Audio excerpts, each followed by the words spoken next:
Buen día a todos, mi nombre es Iania Campos Garduño y voy a exponer el tema de pielonefritis crónica. Comenzaremos con su definición. Esta es una infección piógena persistente e inflamatoria que condiciona cicatrización renal, dejando como consecuencia alteraciones patológicas de cálices, pelvis y parénquima renal, y al final dando grados diversos de disfunción renal debido a infecciones recurrentes. Esta es una infección de vías urinarias más grave que su forma aguda, la cual es secuela de una infección renal de larga duración y que aparece casi exclusivamente en pacientes con anomalías anatómicas importantes. Como ya veremos más adelante, la pielonefritis crónica puede ser la consecuencia evolutiva de varios brotes de pielonefritis aguda. Se observa cuando el tratamiento es insuficiente, cuando la infección urinaria se debe a gérmenes resistentes o cuando una malformación favorece la prolongación de la enfermedad. En la epidemiología, se sabe que las infecciones del tracto urinario son un problema frecuente en los adultos en atención primaria.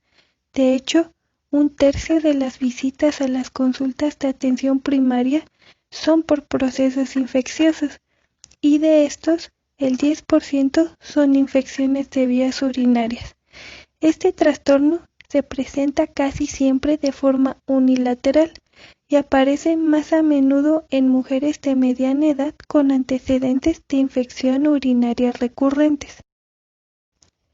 Como ya sabemos, los factores que predisponen a que las mujeres sean más propensas a contraer infecciones urinarias que los hombres son, primero, por anatomía, ya que las mujeres tienen un tamaño de uretra más pequeño que los hombres, en una relación de 3.5 a 12 centímetros aproximadamente, lo cual acorta la distancia que las bacterias deben atravesar para alcanzar la vejiga y así proliferar hasta un daño ascendente. En la edad media de una mujer, ya que las mujeres sexualmente activas son proclives a tener más infecciones urinarias que las que no lo son, ya que el coito propicia la entrada de gérmenes del exterior a la vejiga, haciendo que incluso una nueva pareja sexual incremente el riesgo. Ciertos tipos de anticonceptivos, por ejemplo, el uso de diafragmas, que es un dispositivo anticonceptivo el cual consiste en una copa de silicona blanca poco profunda y con forma de platillo pequeño, que se dobla por la mitad y se introduce en la vagina para cubrir el cuello uterino. Sin embargo, al ser un dispositivo reutilizable, la falta de cuidados higiénicos tanto en ella como en su aplicación podría propiciar la entrada de gérmenes del exterior. También los anticonceptivos orales que toman las mujeres son ni más ni menos que hormonas que provocan cambios en el ciclo menstrual. Esos cambios hormonales provocan alteraciones a nivel de la mucosa vesical, haciéndola mucho más susceptible a la colonización de bacterias. Y en la menopausia, ya que la reducción en los niveles de estrógenos en sangre durante la menopausia origina variaciones del pH vaginal normal, que trae como consecuencia cambios en la microbiota vaginal. Este cambio genera una reducción del nivel de lactobacilos, que ayudan a proteger la microbiota vaginal y por lo tanto un aumento en la colonización de gérmenes. Causas. La pielonefritis crónica suele afectar a pacientes predispuestos al reflujo urinario en la pelvis renal, por ejemplo, por reflujo vesicouretral, uropatía obstructiva o cálculos de Struvita. Sin embargo, también en pacientes institucionalizados, es decir, con otros factores de riesgo, por ejemplo, pacientes que están hospitalizados y que tienen una sonda vesical permanente o los cuales usan un catéter que los hace susceptibles a infecciones.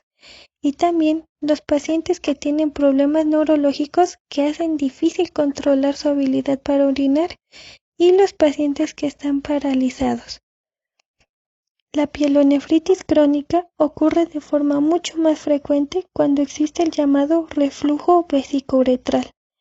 Es secundario a este, y es debido a anomalías estructurales congénitas que impiden el vaciado normal de los túbulos colectores renales, en el cual una válvula incompetente permite el regreso de la orina en sentido ascendente con estancamiento de esta en la pelvis renal. Al ser una infección por un defecto congénito, es más frecuentemente diagnosticado en niños, muchas veces de manera tardía, cuando el daño renal está demasiado avanzado. En la uropatía obstructiva existe un taponamiento de vías urinarias que pueden provocar que la orina quede atrapada en la vejiga y así aumentar el riesgo de infecciones urinarias. Por ejemplo, en el caso de cálculos renales, anomalías urinarias o durante el embarazo. Los cálculos de Struvita se forman en respuesta a una infección, como la infección de las vías urinarias, por ejemplo. Estos cálculos pueden crecer rápidamente y volverse bastante grandes. A veces presentan muy pocos síntomas o pequeñas advertencias. Algunas bibliografías refieren que no hidratar el riñón con agua puede producir una infección de vías urinarias que luego se convertirá en pielonefritis si ésta no se cura a tiempo. Por lo tanto, hay que considerar que las infecciones renales y otros estados inflamatorios pueden ocasionar insuficiencia renal si no reciben tratamiento y que se desarrolla lentamente y puede durar meses o incluso años. Ahora hablaremos de los factores de riesgo.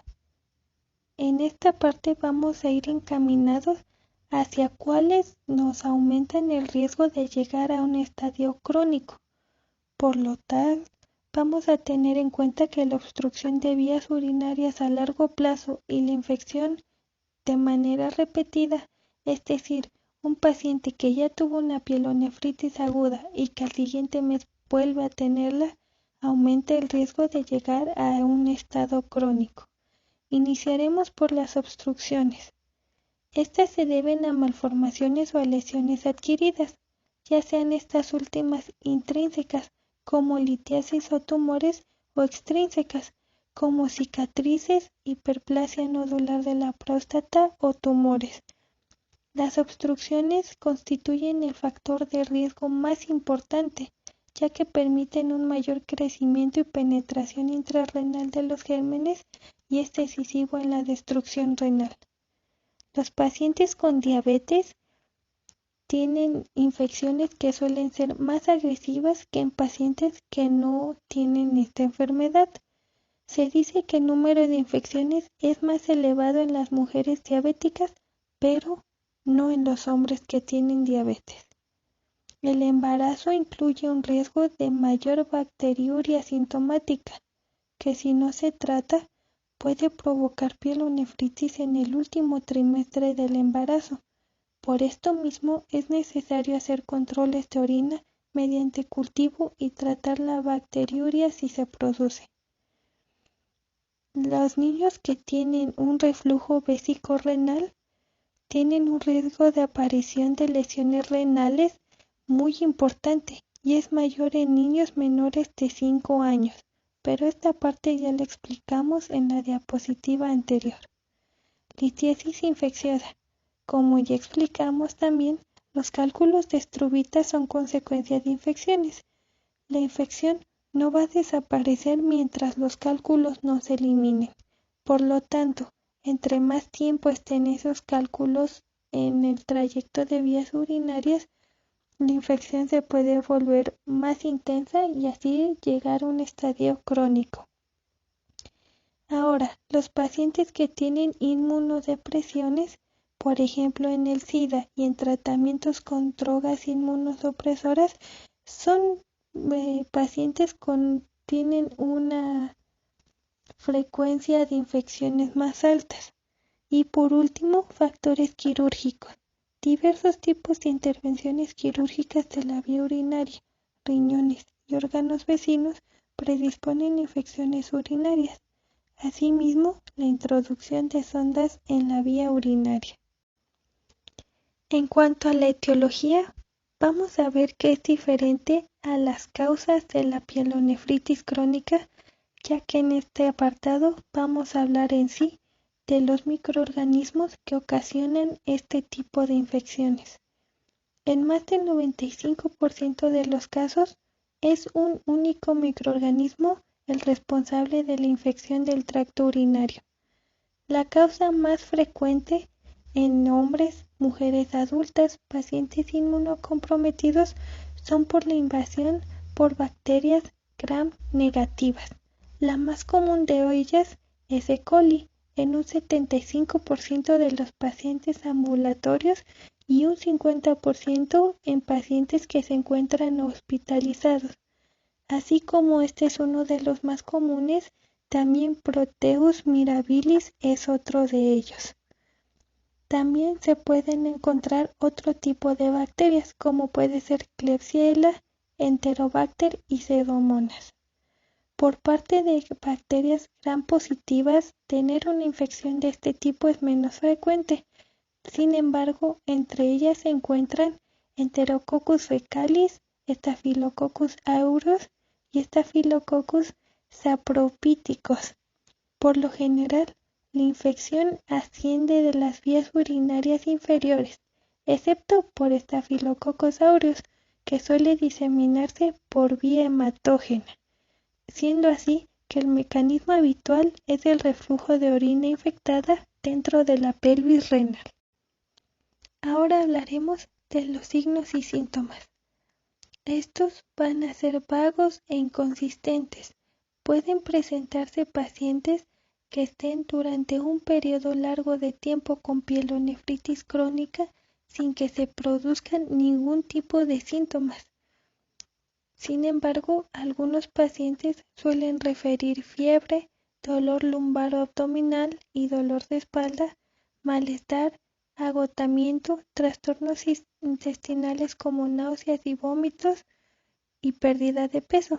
Y ya que las células juxtaglomerulares del riñón producen eritropoyetina, la pielonefritis crónica puede derivar en anemia. El problema de esta enfermedad es que en algunos casos la enfermedad no da síntomas hasta que ya es demasiado tarde, hasta que ya se descubren por alguna otra razón que se tiene pielonefritis crónica y ya se tienen que hacer medidas extremas para salvar el riñón. El cuadro clínico es tan confuso en ocasiones que incluso la pielonefritis crónica es una de las causas del síndrome de fiebre de origen desconocido u obscuro o de causa a determinar. Ahora hablaremos del diagnóstico. Este va a incluir anamnesis, exploración física y estudios de laboratorio y gabinete. Sin embargo, empezaremos por la anamnesis. En pacientes con pielonefritis crónica va a contener episodios de la existencia de brotes anteriores de infección urinaria, así como episodios febriles acompañados de dolores lumbares, a veces con emisión de orina turbia, sin haber recibido ningún tratamiento durante estos episodios.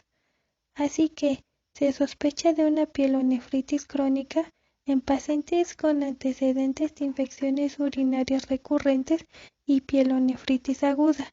Sin embargo, la mayoría de los pacientes, excepto los niños con reflujo vesicouretral, no tienen este antecedente. Se va a presentar como una complicación tardía de una infección urinaria antigua que pasó más o menos desapercibida. Sin embargo, no se le dio el tratamiento y por eso ha continuado. La pielonefritis crónica ofrece un polimorfismo tan extraordinario en cuanto a sus signos y síntomas que incluso a veces el diagnóstico se sospecha simplemente por hallazgos típicos en un estudio por imagen de manera accidental.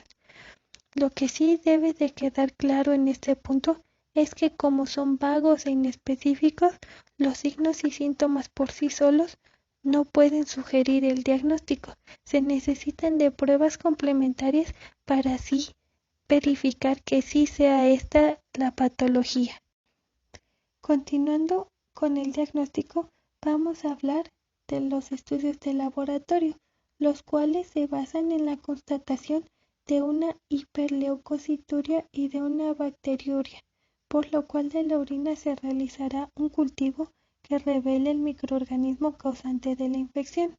En este mismo urocultivo se podrá realizar un antibiograma para el posterior tratamiento. El urocultivo es el estudio más importante y si éste dice que se cuentan con más de 10.000 unidades formadoras de colonias, hay una infección.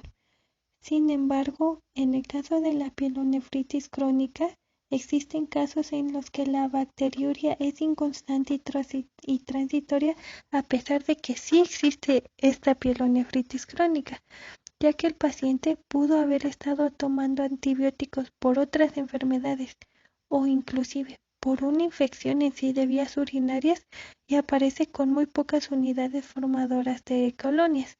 Nosotros pensaríamos que sería una prueba negativa y que no tiene una infección. Sin embargo, sí se tiene pielonefritis, pero de manera crónica, por lo cual es imprescindible acompañar esto siempre de estudios por imagen. El urocultivo no debe ser del tipo convencional de 3 días. La siembra debe leerse por lo menos a los 5 días y con un tiempo de no recibir manejo antimicrobiano ni antiséptico urinario por lo menos durante 72 horas antes de la toma de la muestra, y esta muestra debe ser con todas las medidas de higiene posible para evitar contaminación de la muestra. Ahora hablaremos de los estudios por imagen. Los que suelen pedirse es una ecografía, una tomografía computarizada o un urograma intravenoso. El sello distintivo de la pielonefritis crónica, por lo general con reflujo u obstrucción, en las imágenes es una fibrosis cortical grande, profunda, segmentada, que se extiende a uno o más de los cálices renales. El polo superior es el sitio más frecuente para esto. La corteza renal se pierde y el parénquima se adelgaza. El tejido renal no afectado puede presentar hipertrofia local con agrandamiento segmentario. Puede presentarse dilatación ureteral, lo que refleja los cambios inducidos por el reflujo crónico grave. Con una ecografía abdominal se pueden descartar litiasis, en la cual se ve una situación en la que se puede observar hidronefrosis, que ocurre cuando un riñón tiene un exceso de líquido debido a una acumulación de orina, que en general se produce a causa de una obstrucción en la parte superior de vías urinarias, lo cual sería causado por la litiasis. Los estudios radiológicos en los que se puede inyectar por vía intravenosa una sustancia yodada que dé mayor contraste al riñón, se observará una excreción de contraste muy disminuida. Además, en una pielonefritis crónica existirá asimetría e irregularidades en los bordes del riñón, deformación de cálices renales y cicatriz en ellos. Veremos más ejemplos de cada uno de estos. Ahora pasaremos a ver ejemplos con imágenes. En la imagen de la derecha lo vamos a ver desde el punto de vista anatomopatológico y en este se observa atrofia y deformidad calicial con fibrosis del parénquima suprayacente, es decir, los riñones cambian su forma, se hacen más pequeños y a causa de las cicatrices que confluyen forman los nódulos que son característicos de la cronicidad. Ahora, en la tomografía computarizada sin contraste que está a la izquierda, se muestra el riñón derecho pequeño y deformado a causa de las ya mencionadas cicatrices y calcificaciones en el área central del riñón. Así también, esta simetría renal se ve más marcada por la hipertrofia compensatoria del tejido normal del riñón izquierdo. En la siguiente imagen Es una tomografía en reconstrucción coronal con contraste IV en fase arterial, en la cual se observa un pequeño lito en el polo inferior del riñón, así como una pérdida o atrofia de la corteza renal, que se ve disminuido a comparación con el riñón izquierdo, y una retracción de los cálices, la cual es característica de la pielonefritis crónica. Tratamiento. A grandes rasgos, se va a dar el tratamiento dependiendo de la causa. El manejo terapéutico incluye la corrección de la alteración subyacente si es posible, por ejemplo, por litiasis, por una obstrucción urinaria, etc. Y tratamiento antibiótico empírico inicial. La elección del antibiótico dependerá de la edad, la severidad de la presentación clínica, del patrón de resistencias del germen y de los factores específicos del huésped. Posteriormente, tras la obtención del resultado del urocultivo y antibiograma, se instaurará la antibioterapia dirigida contra el patógeno específico. En las situaciones clínicas que requieren tratamiento inicial parenteral, si la infección evoluciona favorablemente, posteriormente se podrá escalar a la vía oral, con los fármacos encontrados más sensibles en el antibiograma. La duración del tratamiento debe ser entre 7 y 14 días. El tratamiento antibiótico debe hacerse, si es posible, de forma selectiva, eligiendo el mejor de aquellos a los que el germen es sensible, como ya dijimos, detectados tanto por cultivo como por antibiograma. Debido a que E. coli viene mostrando una resistencia cada vez más creciente a la ampicilina, amoxicilina y a las cefalosporinas de primera y segunda generación, estos fármacos no deberían ser usados para el tratamiento empírico de la pielonefritis. En estos casos, el tratamiento empírico con fluoroquinolonas es de elección, ya que se han empleado de una forma extensa en el tratamiento de infecciones por E. coli, sobre todo en las infecciones de vías urinarias, tanto complicada como en la no complicada. Son antibióticos de amplio espectro, con potente actividad bactericida de bacterias gram negativas y que alcanzan altas concentraciones en orina. Las más usadas son la ciprofloxacina en dosis de 200 a 400 miligramos intravenoso cada 12 horas por 10 a 14 días, o levofloxacino de 500 a 750 miligramos intravenoso cada 24 horas, igual por 10 a 14 días. En pacientes con riesgo de infección por gérmenes multiresistentes, es decir, pacientes que se encuentran hospitalizados, que tienen manipulación reciente de la vía urinaria, una sonda vesical permanente, infección o colonización previa por gérmenes multiresistentes, o tratamientos con antibióticos en los últimos 3 meses, se propone iniciar, tras la sustitución o retirada de sonda, la obtención de muestra para cultivo o antibioterapia empírica por vía parenteral. Para esto vamos a utilizar meropenem 1 gramo intravenoso cada 8 horas o ertapenem 1 gramo intravenoso cada 8 horas de 10 a 14 días. Otra opción sería piperaciclina tazobactam 4 gramos entre 0.5 gramos intravenoso cada 6 a 8 horas por 10 a 14 días. Los factores de riesgo para gérmenes resistentes son una manipulación urológica reciente, una sonda uretral permanente, tratamiento antibiótico previo o adquisición hospitalaria, como ya habíamos mencionado. En pacientes sin riesgo de infecciones por gérmenes multiresistentes, es decir, que no se encuentran en un medio hospitalario, son una cefalosporina de tercera generación, por ejemplo, ceftriaxona 2 gramos intravenoso cada 24 horas, o en caso de que no haya, una cefalosporina de segunda generación amoxicilina en combinación con aminoglucósidos. Por ejemplo, cefoxitina 2 gramos intravenoso cada 8 horas, más amicacina 20 miligramos por kilogramo intravenoso cada 24 horas.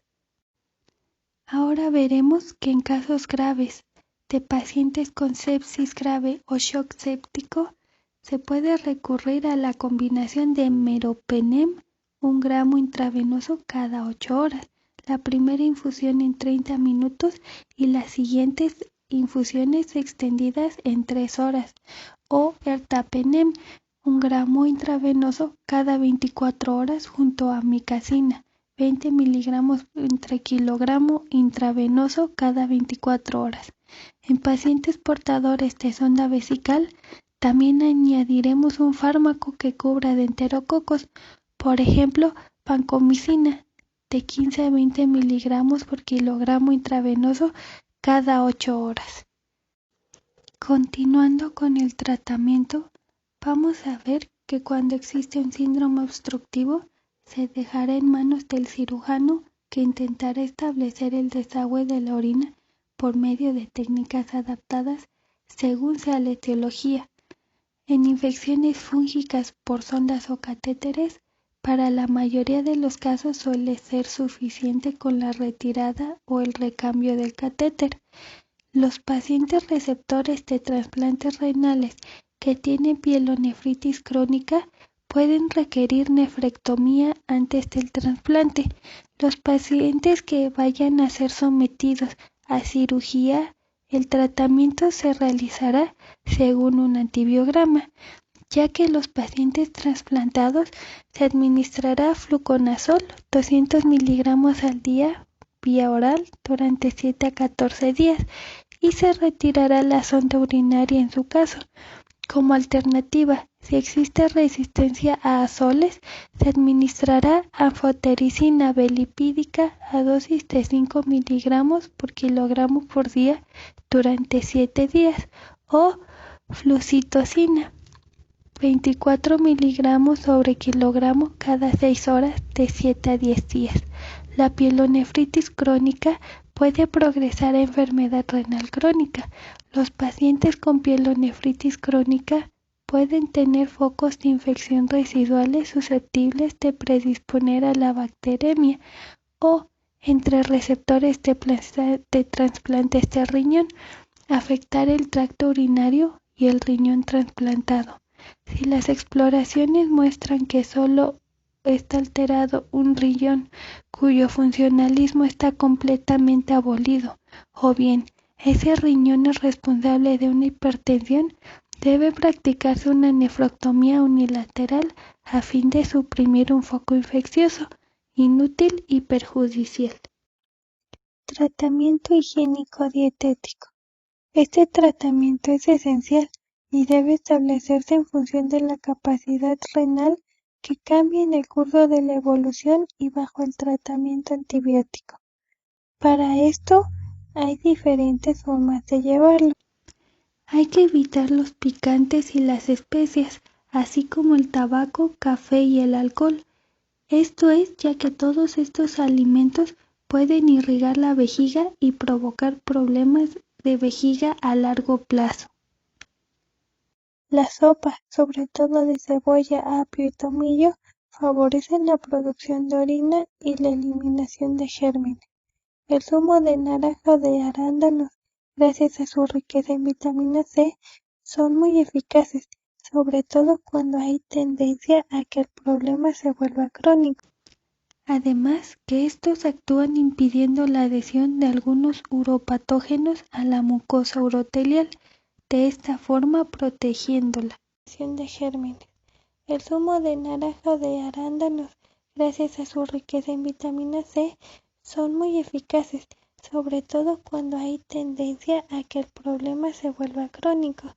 Estas medidas higiénico-dietético son únicamente como ayuda para el tratamiento y así evitar que vuelvan a residir con infecciones de vías urinarias que puedan complicarse hasta una pielonefritis crónica. La pielonefritis crónica presenta varias complicaciones y mencionaremos algunas de ellas. Para empezar tenemos el absceso intrarrenal. Generalmente este ocurre como consecuencia de bacteremia. Las lesiones hematógenas se localizan en la corteza, son únicas y unilaterales. En esta tomografía computarizada se muestran lesiones periféricas hipodensas, las cuales son pequeños abscesos que se empiezan a formar. Este ejemplo es la pielonefritis enfisematosa, la cual es una forma severa necrosante de una nefritis bacteriana aguda multifocal, en la que el gas extraluminal retroperitoneal se observa en el parénquima renal y en el espacio perirrenal. Esto es posible de observar en una radiografía de abdomen como la que tenemos aquí, en la cual se muestran áreas radiolúcidas en ambos riñones, y en este lado en la tomografía se observa gas retroperitoneal, el cual ha distorsionado y destruido por completo el riñón derecho. La tasa de mortalidad en esta enfermedad es del 70% y siempre el tratamiento incluye la nefrectomía. Este siguiente es la tuberculosis, la cual se caracteriza por necrosis y calcificaciones. En el pielograma retrógrado se muestra que el cáliz del polo superior es estenoico a causa de una necrosis papilar asociada. De este lado, en la radiografía abdominal, se muestran extensas calcificaciones que forman un molde en el riñón y el uréter. Por último de las complicaciones, tenemos la pielonefritis xantogranulomatosa. Esta es una infección crónica severa focal o difusa del parénquima renal. El tejido destruido es sustituido por tejido granulomatoso, que contiene macrófagos con inclusiones lipídicas, o sea, células espumosas. Los factores predisponentes incluyen cálculos renales, obstrucción urinaria, obstrucción linfática, isquemia renal y diabetes mellitus. En la radiografía se muestra como un cálculo clásico, el cual es llamado enasta de ciervo, que toman la forma de los cálices y la pelvis renal. Ahora hablaremos del pronóstico de los pacientes con pielonefritis crónica. La evolución de esta es extremadamente variable, pero en general progresa con mucha lentitud. La mayoría de los pacientes tienen una función renal adecuada durante más o menos 20 años después del inicio de la enfermedad. Las frecuentes exacerbaciones de la pielonefritis aguda, aunque esté controlada, pueden deteriorar aún más la estructura y la función del riñón. La obstrucción continua predispone o perpetúa la pielonefritis y el aumento de la presión intrapelviana, lo que daña directamente al riñón. Para concluir este tema, vamos a repasar las características imagenológicas de cada una de las pielonefritis. En la pielonefritis aguda es característica la nefromegalia, el nefrograma estriado, el edema perirrenal y la hidronefrosis, mientras que en la pielonefritis crónica es más característica la atrofia renal con calcificaciones y la asimetría de ambos órganos debido a la hipertrofia compensatoria, así como una disminución de la cortical y múltiples cicatrices que van a formar los nódulos característicos. Y así concluiríamos el tema de pielonefritis crónica. Muchas gracias por su atención.